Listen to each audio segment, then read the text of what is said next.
And take two. Here we go. We're back. What we were just talking about before we lost our little feed there for a second is the next couple of weeks, we've got some really cool content coming to you from an agent perspective. They're going to be joining us with some really great topics that are going to blow your mind as far as agency and what's really working and what's crushing it. So stay tuned on that one. And today we got a really cool topic for you about what is really kind of keeping you comfortably uncomfortable. We'll get to that in a second, but I think we want to clarify what happened. I think we want to since I wasn't there last week, you screwed it all up and pissed everybody off. So here we are. Yeah, so we blew what it. happened? No, I mean, I think we had some interesting feedback after it, both in direct message and either some of the comments that the fact that Jessica mentioned that she hadn't gotten a sale from posting relatively consistently for a year was a little alarming. Right. And I'm sitting back saying, actually, that's okay. Right. The reality is what Jessica is doing and what you can do by posting every day is creating a framework of opportunity, because the post on one of our Instagram accounts today was, one post can change your entire business. One post, but you just never know when that post is going to happen. That's right. Right. So the point is by posting every day, whether you get a sale tomorrow or not from that post, it is worth it because it's creating the opportunity for someone to see you, see your business, learn more about you, kick off a relationship that maybe they buy a $5 million house. Maybe in a month they hit the lot. Like, you just never know. But I think people really miss the mark on this is one channel of delivery, right? This is one way. And the whole game here, and that'll kind of soon segue into our topic today, it's all about being top of mind, right? So if that's where the eyeballs are actually sitting and people are actually looking at you, and that you win, because the whole game here is that nobody wants to move ever, right? Moving sucks. It's the worst thing ever in the world. The only time anybody ever moves is when life happens and they have to. And that happens in a millisecond. They do that internal search about who they're going to use. And if you're not top of mind, you lost.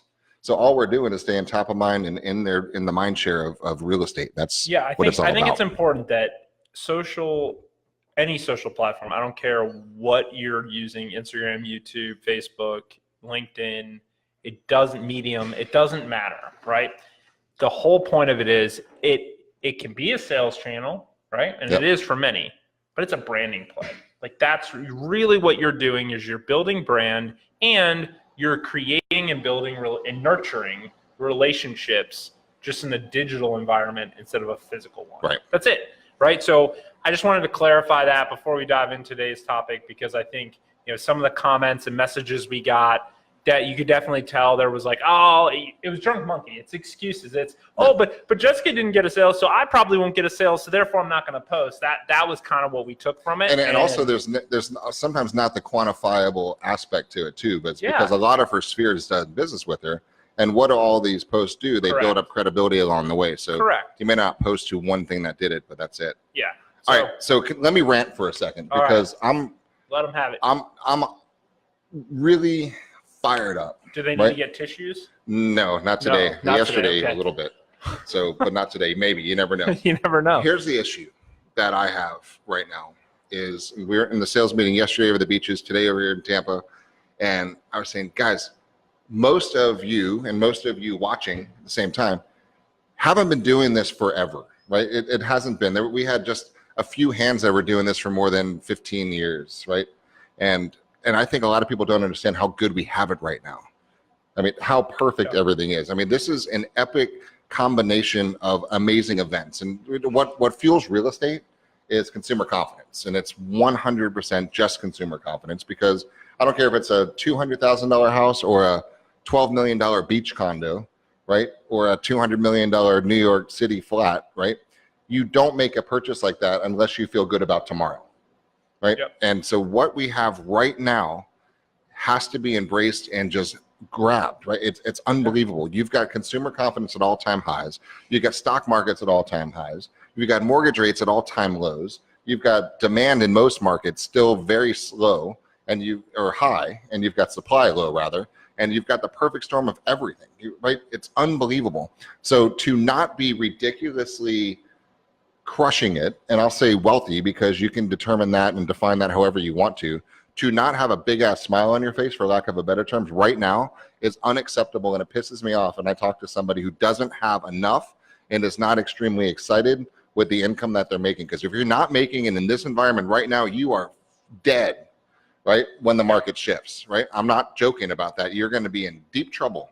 And you now have an amazing market right now for the foreseeable future to wake up and shake it up and start kicking some ass. So that's kind of the tone that I'm on this week, and I'm fired up about it because I got a couple of thoughts. And this rolls to why, which is the topic of today's talk, is why do you not have the things that you necessarily want if you don't? Like, why is there still an unattainable level? You haven't reached that level yet. You might be doing it, but you haven't got it yet. So we said, why are you comfortable? Right? Yep. And that's the biggest problem. Like, why you as an agent, because most of the people watching are in the real estate industry, why did you drive by a for sale by owner and not stop your car today and yesterday and the day before? Why did you not turn your phone on, forward face the camera, go live on Facebook or on Instagram and do something, right? That would have cost you nothing but got a reach. So you guys know this, you know what to do, but why didn't you do it? And this actually caused a lot of issues for me yesterday, because I dug really deep into a couple of situations, and because I cared. And you know, you're either motivated towards pleasure or away from pain. Yeah. Right. And we're all have a combination of that. But a lot of times, what do a lot of salespeople do, and so a lot of trainings and coaches, do your vision board, do your goals. What's your primary aim? What's your this? What's your that? And then where's the car? Where's the vacation? Where's the house? What's that vacation villa? Right. And that's all sounds good, but you don't get it. So some people say, if you don't work, you will be living under a bridge, right? Eating shit, old banana peels, because you have nothing to do. Right. And some people are more motivated by the negative, not having the negative or the positive, but it's all BS, right? Because you know that if you hit total rock bottom, you're never living under a bridge eating banana peels. Someone's going to take you in and save you, right? So the threat of the ultimate disaster isn't real, and the ultimate need for the cool stuff on the top isn't real, because you don't need it, because you're comfortable. And this really struck some nerves yesterday for me with the group I was speaking with right now, and got a lot of people very emotional about this, because this is the problem. And the problem is you are comfortable being uncomfortable, and you've been uncomfortable long enough that it became comfortable, right? Yeah. And we can debate that a little bit, but I think that's the biggest issue I have, is people, right, just in nature are okay where they are. They might not like it, they might not be fired up about it, but they're okay enough. Well, I don't care if you're making 180 grand a year, 250 grand a year. You could be doing $500,000 a year, right? In this market, in this world, in this economy, in this light, in this economic situation where you're making full percentage on $1 million plus deals, I mean, there, to not be crushing it is ridiculous. So the only thing is being comfortable, being uncomfortable. Well, I think we as humans underestimate our ability, both mentally and physically, to adapt to our surroundings and situation, right? Say, as an example, you go to the gym, right? First time you go to the gym, you're sore as shit, right? Next time you go to the gym, you're a little less sore. Next time, a little less sore. And then you actually have to, if you want to get sore, you have to work extremely hard. You have to take it to an extreme level, next level, right, to get that same feeling. And it's the same thing with anything. That goes to everything. That goes to your environment. That goes to your way of life. That goes to everything. I think you adapt, and because you adapt to something that may not be good, right? You could be homeless, and at first being homeless might be scary and you don't know what to do. But they've adapted after a month, you start figuring shit out. I know what trash can to go to get my food. Right? 21 days becomes a habit. And somehow, after 90 days of you being on the street, it's not so bad anymore, at least in here, right? You've become comfortable being homeless, right? Like this, and I say this, thank God I've never been homeless, and hopefully never will be. But that's fact. Like, I used to spend a lot of time with the Metropolitan Ministries and doing that, and actually going out and spending time and talking to people who are living on the streets, and you can see it. They're okay with it, right? They've literally surmised that that's what their life is, and they've figured out how to survive in that world and be okay with it. So you can sell yourself on anything. And you do. And you do. It's a complete sales game. We have several hundred amazingly awesome people working for us, and it's great. And they're all in different places of comfort, right? Of course. Totally different places of comfort. And some people say, I'm not comfortable. And then I just call it out and say, bullshit, you are comfortable because you've been talking about being uncomfortable for so long. You're comfortable being uncomfortable. And where you're living, you say you don't really want to be living that way, but that's full of crap because you are living that way. And you know what to do. You know what to say. You know who to say it to. You got all the backing in the world, but consistently month after month after month, you stay uncomfortable. So I'm done, right? This is the conversation. I am done trying to talk you into a different level of comfort when you are totally fine being uncomfortable. Well, right? It's done. But I still love you if you are comfortable being uncomfortable, right? I don't agree with that because I know it's better. You have better out there for you, but who am I to say what's really better? But stop tricking yourself into saying you want more if you don't, right? Because that's the biggest issue I have, because once everybody says, no, I want more, I'm going to do it. I know I'm going to make those calls. I'm going to do that post. I'm going to do that. I'm going to make my video. I'm going to knock on doors. I'm going to do all that stuff. And I'm like, why? Because I really want to make sure I'm out of debt, and I want to buy that car, and I want to live there. I want to put my savings account for my kids, and we're going to take that vacation. And then immediately what happens inside their head is poof. What happens? What pops up? Oh, the drunk monkey. Drunk monkey. And it says, you don't need that. Sounds good, might be cool, but you don't need it. Shut up. Yeah, all the excuses start rolling in. You know, here it was funny. There was an Eminem interview where he literally said, thank God, I thought you were going to start singing. Oh, God. Hey, that comes later. He said in the interview, which I think fits this so well, that he came from such a bad place that he's uncomfortable winning, right? So to your point, they're not uncomfortable. They are comfortable. They're uncomfortable winning. They're uncomfortable going to the next level, not uncomfortable where they're at. I think they actually don't know how to handle it. Like, they're scared that if I actually do this and am successful, I don't know what that feels like. Well, I don't know what that is. Time out, because exactly what we're talking about from an agent perspective is exactly what your buyers are going through and exactly what your sellers are going through. Because, like, I want to buy a new house. Do you? Yeah, I really do. Are you willing to deal with the doubt, the fear, the anxiety that comes along with buying a new house, especially a bigger house? What if the economy changes? What if you lose your job? What if something happens to health? What if you can't keep up with your payments? What's going on? You think they don't go through this? They go through this such 100%. A big time way. And that's why most people, the doubt, fear, and anxiety kicks in, and they're like, back off. I'm done. People back out of contracts and do it. Same thing we do as salespeople. I mean, God, 100%. How many different initiatives do we have rolling around? Right? So many of them, and all of them are epic, right? They're awesome. Every single one of them is. And so we haven't done them all yet, A, because of time, and B, because you're comfortable. Yeah. Right? And if you're comfortable being an uncomfortable, you got to force yourself to that next level. Yeah. Right? What is the next level? Like, if you're living in $1 million house on the water, or a couple $1 million house on the water, do you have a next level? Yeah. Maybe. Probably.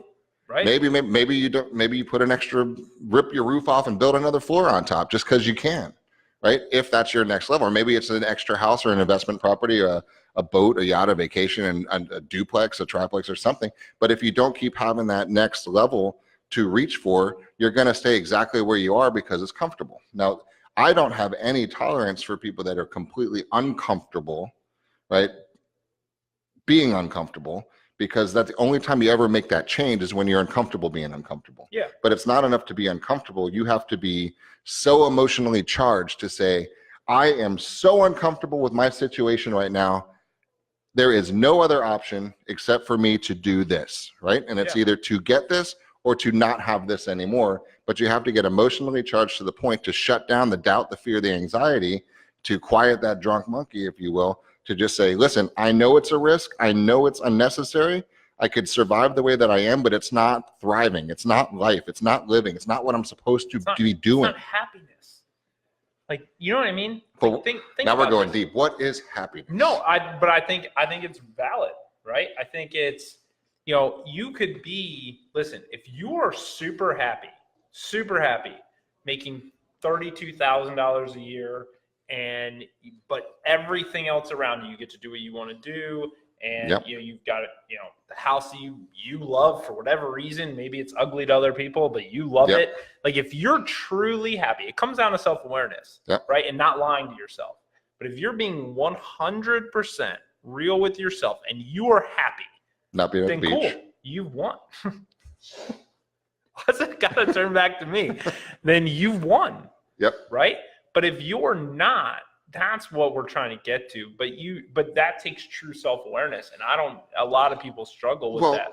Here's the thing. You've seen the Harvard studies and all of those things when they studied a lot of people over their lifetime, and they see that 97% of the people just kind of go through life without a highlight reel, and they do their thing and then they go. There's no real epic accomplishments, or no real goals have been checked off, but life happened and then they're in the history books, right? Yeah. And then you've got about 3% of people that have gotten to a level of, I don't know, impact, if you will, Yeah. that have done something. And when it comes down to what was the difference, it was the goals. But the goals, everyone's got goals. I want to have this, that, and the other. But what's the difference between getting the goal and the emotional charge to make it happen? Because it's not fun. I mean, there's a lot of aggravation that goes along with working. Right? There's a lot of emotions. There's a lot of personal situations. There's I mean, just the stuff we've been going through today. You've got people's lives on the line, Yeah. and dealing with emotions and what's right, what's wrong, what's this, what's that, and people, lots of money. I mean, millions of dollars in emotions. It's stressful, right, Yep. to do it, but is it worth it?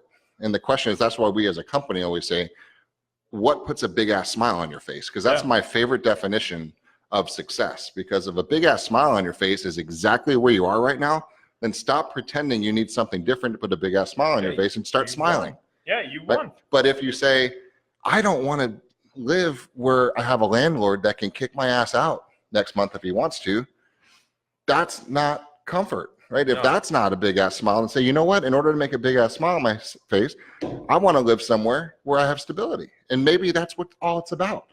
Then do that. Yeah. Or maybe it's, I want to go crush it and buy a freaking jet. Then do that. But everyone's got their own mission, and it doesn't matter what it is. But to you, the internal issue, excuse me, is what puts a big ass smile on your face. And don't lie about that, right? I still think so many people lie. They think it's what somebody else wants to hear. That's the issue. They think, they lie about what they truly want. I always correlate this to pro sports, right? If you were Andy Dalton, right, as an example, and you're a quarterback of a crappy team, but then make the statement that all I want to do is win a Super Bowl. Do you?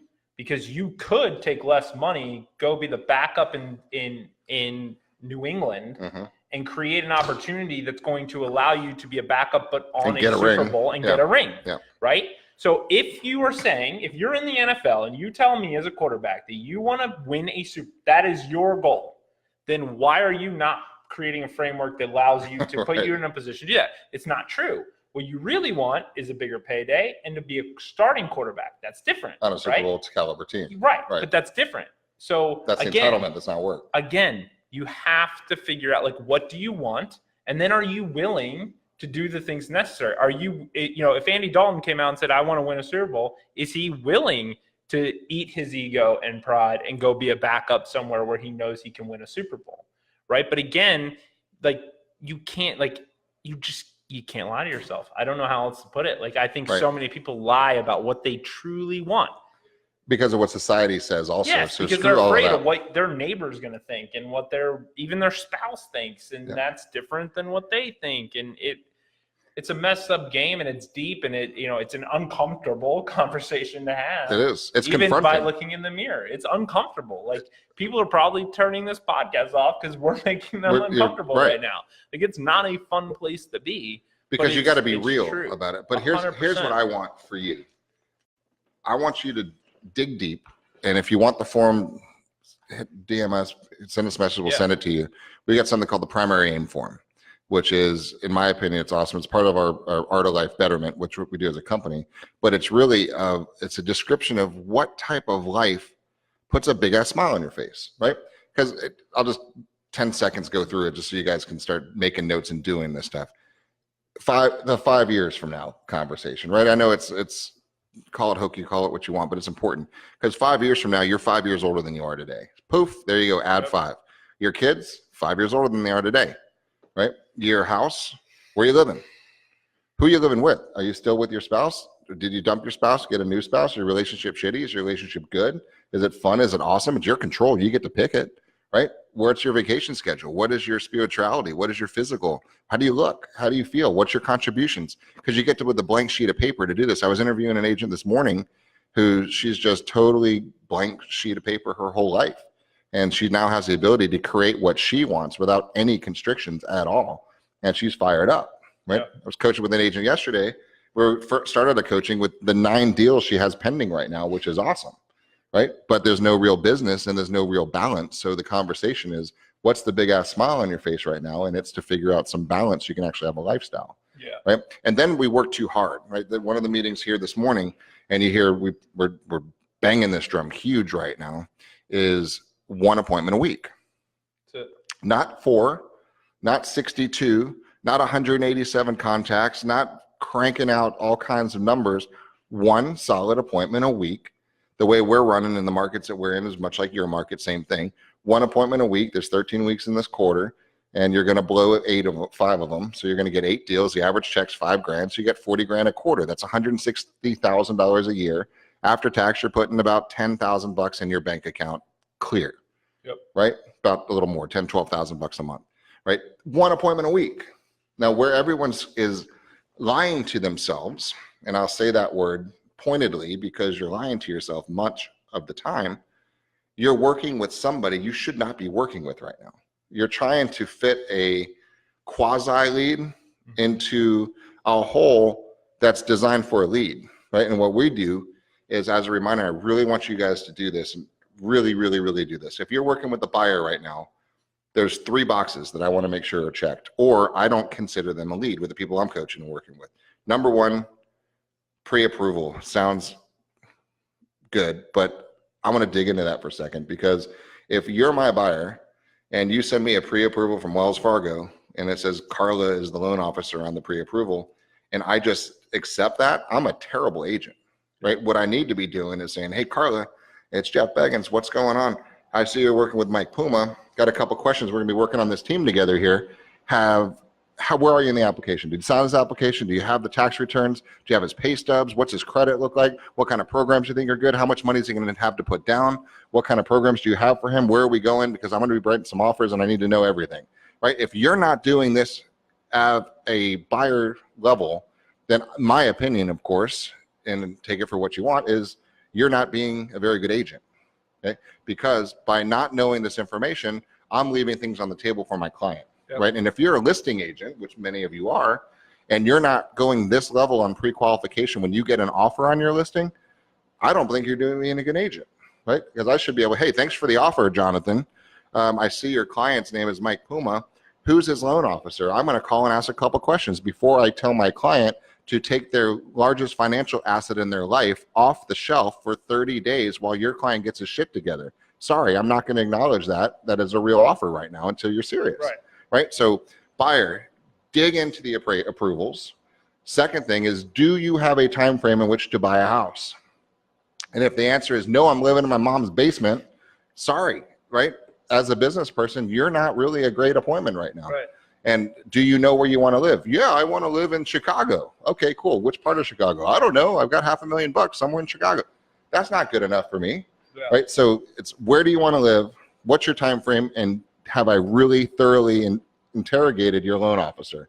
If those answers, if you can't check all 3 of those boxes, that's not a good appointment right now.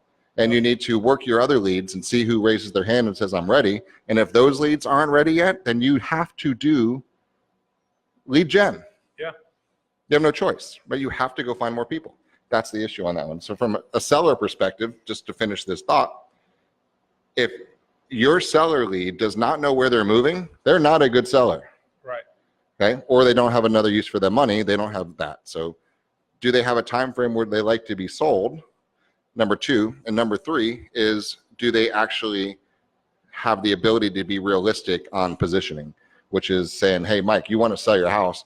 We're competing in the $1.5 million price point. When somebody comes in with $1.5 million, they're going to look at these 3 houses. I want you to be realistic with me about understanding these 3 houses, and how you position yourself amongst these 3 houses is going to be really critical. So as long as we're on the same page that we've got to fit in this mold, we're good to go, right? Yeah. So, but that's the point. So it's easy to run your business when you have a reason why. But if we rewind this conversation, if you don't have a compelling why, you don't have a reason to run your business like a business, because you're just running crazy. And there's a lot of people that will self-sabotage themselves by working with people that aren't ready to buy, because they can say, hey, I tried, it's not working, right? And then you can go back to, we were joking earlier today, right? You're better off taking a really crappy job, right? You go work somewhere else and at least get some benefits. Like, you know what I mean? If you're gonna basically work here for free, go work at McDonald's, get some benefits. Like, I don't know, like there's plenty of other jobs where you can do very little and at least get some money. And like, why are you in this industry? And then get it. And then the skill comes into play, right? And you don't even need skill to get to this point of the conversation. You've got to have something that puts a big ass smile on your face. You've got to be able to become passionate and emotionally charged about that, to actually go through the doubt, fear, and anxiety. You've got to be able to find leads with a bunch of different ways. We've talked about 1 million of them already, right? And then you have to talk about prioritizing your leads and make sure that they're real appointments. Then once you have appointments, you got to use some sales skills to present your offering in a way that makes them say, damn, I'm so glad I found you, right? I mean, here's the thing. Your buyers don't know whether they're D's or I's or S's or C's. They don't know if they're visual, auditory, kinesthetic either. But if you don't, then you're not doing a very good job. Because if you find an appointment, that's gold, guys. You find a buyer who's ready, that's got a real loan officer, who's ready to rock and roll, and you can say, I recognize you as a high D that's very visual, and now I can present, right, real estate to you in a language that you really appreciate at the highest level of respect and just extraordinary experiences, then man, we're going to have a great deal together. But then here's what happens. A lot of agents will get somebody who's ready, but they don't use the skill and they blow the deal. Right? How many of you, if you're honest, have a lead or have had a lead that you thought things were going great, and then all of a sudden they ghosted on you and they never returned your phone call? All the time. They never returned your text message. Their emails just go done. And they just vanished on you. They vanished on you because you didn't pay attention and speak the language that they speak, right? So you see how all this boils down to real estate's simple. It's the easiest thing ever to do, right? It's just, I should say it's the simplest thing in the world to do, but it's just not easy. So it all comes back to that. So that's the biggest issue I'm having right now, is helping people realize what they have in front of them right now, no matter what level you're at. What is the next level that puts that different smile on your face? Yeah, it's that mindset shift. It really is. And trying to get them to break through their current comfort level, get to an uncomfortable place that is higher than where they're at now, make that comfortable, and then do it again. Like stay there. Or stay there. Realize that is truly their happy place, and that's where they need to be, and there's great balance, and they get to coach their kids, and they're making decent money, and they live the life that they want to live. They can take the trips they want to take. Hey, if you're there. Or the agent from yesterday, the conversation was, don't do so many deals. Right? Throttle it back in a smart way. Do fewer deals at a higher price point so you can have a better lifestyle for time. Refer a couple out, right? And refer some out. Take a little bit less money, but you're preferring the time, which is more important. You're selling your time. You're selling the time. Which you can spend with your son or your daughter. Right. It's all about lifestyle too. I mean, but again, it comes back to self-awareness. Are you willing to make the sacrifices to live the life you truly want to live in either direction? Are you willing to give up the money to not work as hard? Are you willing to work harder to make more money so you can live the life you want to? Like, it goes in both directions. Yes, it does. Really does. It's just a matter of, the problem most people have is, what direction do I want to go in? And do you really want to? Really want to. That's what I mean. Like, truly self-aware enough to know that's what I want to do, and I'm willing to do whatever it takes to do that. The fun thing that kind of keeps me going too is that if I said to you, picture the coolest vacation you could possibly think about, right? And say to you watching, think about the coolest vacation you could possibly think about. The spectrum of answers that we're going to get to that is awesome. No, yeah. And every one of them is perfect, and every one of them is awesome. But what do you think the spectrum would be? Oh, everything. From what to what, you think? From flying, in the back of a plane, shit, probably even worse than that. Driving, taking a bus, a community bus to somewhere, all the way to renting a private jet and flying across the globe. I mean, like literally there's that big of a spectrum. All right. So, and all of them are perfect. And there's not one of them that's better than the other, because if it's epic to you, it's epic, and just do it. Yeah. Right. So, but my point on this is that whatever came to you and your visualization and your thinking is what you are supposed to be doing right now. That's the level you're supposed to be living at right now, or you wouldn't be able to contemplate it and think about it. Yeah. Right? Because it wouldn't come to you. You can think the biggest you could possibly dream, the biggest I could possibly dream right now, which is big as shit, right? There are people that would snarl and laugh at that my highest is probably the worst trip somebody's ever taken if you're a sheik, right? So everyone's got their own different levels of epicness, and who cares what anybody else's level is? What's yours? And figure out what that is that makes it competent. But here's the thing. If you're thinking about it, it came to you, in my opinion, it's your duty to be living that, right? If you think about what type of home you should be living in, right? And if you probably have a Pinterest board running through your head, right? Then you deserve that, and just go get it, right? Yeah. What kind of car would put a big ass smile on your face? You just pictured one. You just pictured one. You just pictured one. Go get the freaking car. It's a few $100s extra a month, right? You make thousands of dollars on a home sale. Go get the freaking car, right? You want to live in a different house? You got to put $100,000 down. Good. Go sell some houses, right? And put $100,000 down in a year and a half from now. Yeah. Right. You have some investment properties that want to spin off income, so you don't have to pay for stuff anymore. Go buy some, right? You want to go on a vacation and you want to make an epic one, and it's going to cost you $30,000 to go away for a week. Go, right? Because you couldn't picture it and do it if you weren't capable of doing it. So what I want to do is just say, kind of wake up, right? Yeah.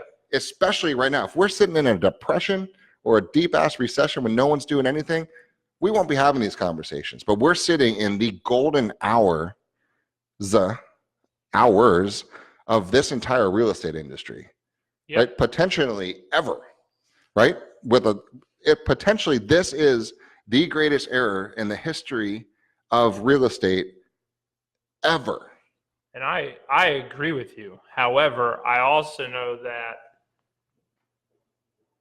as humans, we like to validate things, right? Yep. So when an agent is struggling, right, and not selling homes and not doing this thing, and they go on and they look at Zillow's blogs, or they look at Realtor.com, or they look at all the stuff that's on Facebook and comes out from Inman, who loves to spin stuff, right? And they see, recession coming in 2019, housing market down in 2019, all these headlines, instead of actually realizing, to your point, that there's way more positive things happening in markets than what they want to talk about. It's human nature to say, see, that's why I'm not selling any homes, right? And it all comes back to the excuse game. But I see it a lot. There's agents I'm talking to that are talking about how bad the market is, and I'm sitting there saying, "Is it? Is it?" Like there is no market, right? There is no market. Like your neighborhood that you work, like that neighborhood that you farm, maybe that market's down. Like it's so sub-market. There is no market. There really isn't. And here's the thing: you're an independent contractor. So if I was an independent contractor selling blue pens, and no one's buying blue pens because they're buying these green ones instead, then I'm a freaking idiot if I'm still trying to push blue pens, right? I'm going to go move to the neighborhood that has green pens, and I'm going to make a lot of money. Right. So if your market sucks, get in your damn car and drive to another market. Right. You're not a indentured servant. You're not. Get your ass out and go find another market. It's easier to make an excuse. Well, but here's the point. Yeah, the excuse. Here I go. You got me. The excuse is. The excuse, The excuse is that you like how you're living, and you could bitch about it all you want, but you like it. Yeah, You like it. They're comfortable You like with it. And please take me on, somebody on this one, because you like the situation. There are people that you know that love to bitch about shit. Okay. Oh, yeah. And it's constant negativity. God, I get all these deals, my deals die, and then I'm broke. Oh my God, I'm tired of waiting for money. I need money. I need money. I'm broke. You know, you're always going to be broke because you enjoy being broke, because that's your comfort level. So stop saying you don't want to be broke anymore, because you've been broke for the last year and a half, and you've had your license, and you're in the same damn building with people making several $100,000s on the exact same street. So shut up. Yeah, you like 100%. being broke. So stop pretending that you don't, right? Because did you stop at that FSBO yesterday? Did you post? Did you knock? Did you call? When the answer to those questions is no, you like being broke. Well, we all know someone who overstresses themselves with their schedule, right? With their kids. They, literally put themselves at wit's end, right? You see them, they look like they are, just rolled out of a hurricane, right? And then what do? They talk about how insane their life is and how busy they are, and it's all drama, and oh my God, I can't believe it. But yet they're the ones signing their kids up for 17 activities, right? They're making the kids' schedule. right. But they don't know how to live in the calm, right? If their life isn't chaotic, they don't know how to live. So they'll complain about it, but they love it, right? Like that's kind of what we're alluding to. Like you love it. You love your situation. Like people who talk about like, there's so much drama. I bet you're actually creating the drama. Like if you really think about it, you're creating it. Because you feed off of it. Right. You don't know how to live without it. Right. Like if there was no drama, you'd be like, what do I do now? I better move. What do I talk about? Like I got to create some. You would literally create drama. Like you would manufacture it. Like it's human nature, but it all stems back, in my opinion, to kind of recognizing that, right? That's step number one is like firmly like realizing, and then being super appreciative of what you do have and where that can go. And here's the thing, in all honesty on this part too, if you don't know what to do, you better go grab your broker and say, teach me. Yeah. And if they're not teaching you, get the hell out of there. Get a new broker. Right? Or go to a Tom Ferry seminar or a Mike Ferry seminar or Buffini or Jared James, or call us. We'll help you, whatever you want. But there's no excuse for not having the knowledge and the skill set. You've got the market. If you're not embracing it right now, guys, you're missing the party. And you're going to be sitting aside when the thing does turn, which it's going to turn, but it hasn't turned yet in most markets. And you're going to be sitting back kicking yourself in the ass saying, why didn't I go to work? Because right now is the time, guys. 2019, right here in the very beginning of Q1, blank sheet of paper with the best economy we've had in a long, long, long, long, long time. Yep. And it's here. It's here. So please figure out what puts a big ass smile on your face, right? And it's not all about money. We get that, and I know it's not. But what parts of your life do you deserve to have a next level on? What is it? And be honest with yourself and think about it and make it work, okay? What is your next level? And get it. It's not hard. Yeah. If you need someone to hold you accountable, we'll hold you accountable. You're going to hold them? Reach out to us. Mike Puma will hold you. I will hold you. You need to be held, call Puma. He calls me all the time to hold him. So I hold Jeff all the time. That's right. I just want that on record. All right. Say anything you want. We'll see you guys next week. That's all we got. Hit us up. Any questions, anytime, anywhere. I don't care where you work, who you work for, doesn't matter. We obviously have a mission to empower, educate, and encourage. And from an industry perspective, a rising tide raises all boats. Let us know what we can do to help you. Hit us up, and we got your back in any way, guys. So thanks for watching. See you guys next week. Next week, we got some cool agent content coming your way. Yep. So stay tuned. Like this, share this, tag somebody you think will enjoy watching this one, and help us grow the BE3 tribe, guys. Thanks for watching. See you later. See ya.